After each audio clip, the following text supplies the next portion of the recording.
अल्लाह ताला ने माफ़ करने का हुक्म नहीं दिया। आपको कोई गिल्ट कर नहीं सकता माफ़ करने के लिए, कोई भी नहीं। मेरी एक चीज़ कुछ लोग आपको पता है ये बंदा है, इसने आपके साथ धोखा किया है और धोखा ही करना है आगे भी।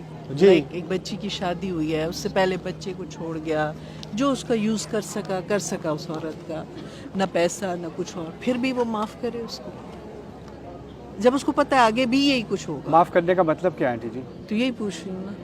मैं ये कहूँगा आपसे कि किसी को माफ़ करना उसका ताल्लुक़ आपके जज्बात से है, लेकिन किसी के साथ कैसे मामला करना है उसका ताल्लुक़ माफ़ करने से नहीं है। वो दो अलग अलग चीज़ें हैं। मैं आपको अपने ज़ाती एक बात बताता हूँ। मेरा एक मुलाजिम था, उसने मेरी कंपनी में काम करते हुए मुझसे बहुत ज़्यादा चोरी की, ठीक है। मुझे कोर्ट भी उसको ले जाना पड़ा। कोर्ट ले जाने के बाद केस में जीता, पैसे रिकवर हुए, सब कुछ हुआ।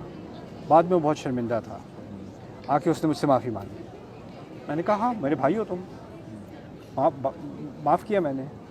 काम नहीं करोगे मेरे लिए कभी तुम, ना मैं तुम्हारे साथ कभी काम करूँगा, लेकिन अगर तुम्हें कभी किसी चीज़ की ज़रूरत हो, तुम्हें कुछ चाहिए हो या कोई एडवाइस, जैसे मैं तुम्हारा पहले भाई था वैसे अब भी भाई हूँ, लेकिन एक लाइन मैंने ड्रॉ कर दी, इस मामले में तुम काबिल एतबार नहीं हो, उस चीज़ में तुम आउट हो। नहीं, लेकिन जैसे बच्ची को वीज़े के लिए आपने यूज़ कर लिया, औलाद से पहले आप भाग गए, चले गए, ये हुआ वो हुआ, फिर कभी आपका टाइम आया, आपको कोई ज़रूरत पड़ गई तो आप सोचे मैं माफ़ी मांग लूं। नहीं, वो तो मैंने कहा ना, मेरा फॉर्मूला आप इस्तेमाल ना करें ना। नहीं तो मतलब अगर आप माफ़ नहीं करते तो आप गुनाहगार तो नहीं है। नहीं, किसने कहा? अल्लाह, मैंने बताया था ना कि अल्लाह ताला ने माफ़ करने का हुक्म नहीं दिया।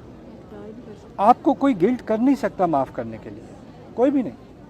याकूब अलैहिस्सलाम नबी होने के बावजूद जब उनके बेटों ने उनसे कहा कि हमें हमारे लिए दुआ करें इस्तिग़फ़ार की, कितने 30 साल 35 साल 25 साल हमें नहीं मालूम कितने साल उन्होंने उनको टॉर्चर किया है, उनको पागल का है। एक नबी को उनकी औलाद ने, नबी जानते हुए कि नबी उनको पागल का है, अपने बच्चों को उनका मजाक उड़ाना सिखाया। वो दादा थे और उनके पोते उनका मजाक, पोते पोतियाँ उनका मजाक उड़ाते थे, उनकी बहुएं उनका मजाक उड़ाती थी, लौला अन तुफन्निदून। और फिर आखिर में आके कहते हैं कि जी हमें हमारे लिए इस्तिग़फ़ार करें। तो वो क्या कहते हैं? सौफ़ा अस्तग़फ़िरु लकुम रब्बी, अभी नहीं बाद में करूँगा, अभी दिल नहीं मान रहा। वो नबी होते हुए भी अभी दिल नहीं मान रहा। रसूल सल्लल्लाहु अलैहि वसल्लम के पास क्योंकि फ़तह मक्का हो गई थी ना, तो जिसने भी इस्लाम कबूल कर लिया उसके पिछले पूरे गुनाह माफ़, ये तो हम सबको मालूम है जी। तो वहशी को भी ख्याल आया कि मैं तो पकड़ा जाऊंगा, मुझे भी इस्लाम कबूल करना है। वहशी जिसने हमज़ा का कत्ल किया था, ठीक है, और जो उनके जिस्म के साथ हुआ था वो हम सबको पता है।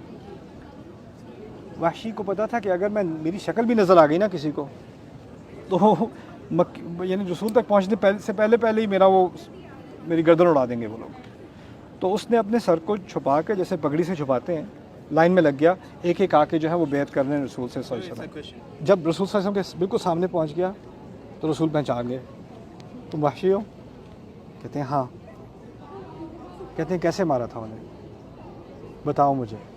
वो घबरा गए, क्या पूछ लिया? नहीं बताओ मुझे। बताया, इस्लाम कबूल कर लिया। और इस्लाम कबूल किया। रसूल सल्लल्लाहु अलैहि वसल्लम कहते हैं कि जो कुछ हुआ वो अल्लाह ने माफ़ किया, लेकिन मैं तुम्हारी शक्ल नहीं देख सकता। वो कहीं दूर जाके कहीं मुकीम हुए वो, क्योंकि रसूल सल्लल्लाहु अलैहि वसल्लम रसूल होने के बावजूद फिर भी इंसान तो है ना, उनके जज्बात तो हैं ना। तो माफ़ करने की हुदूद होती हैं, और फिर उसके अलावा माफ़ करना लाजमी नहीं है। कोई आपको कंपेल नहीं कर सकता कि आप माफ़ करो, ऐसा नहीं है। अल्लाह ने ऑफ़र दी है कि अगर करोगे तो ये होगा ये होगा, लेकिन जो करने में भी चांस है कि दोबारा वही कुछ होगा ना, तो फिर जो काबिल एतबार नहीं है वो नहीं है। नहीं है। वो कहते हैं ना कि मोमेंट कभी भी एक ही उससे नहीं डसा जाता। बिल्कुल, माफ़ करना और हथियार डालना दो अलग बातें होती हैं। बहुत चलें जी, शुक्रिया। ओके।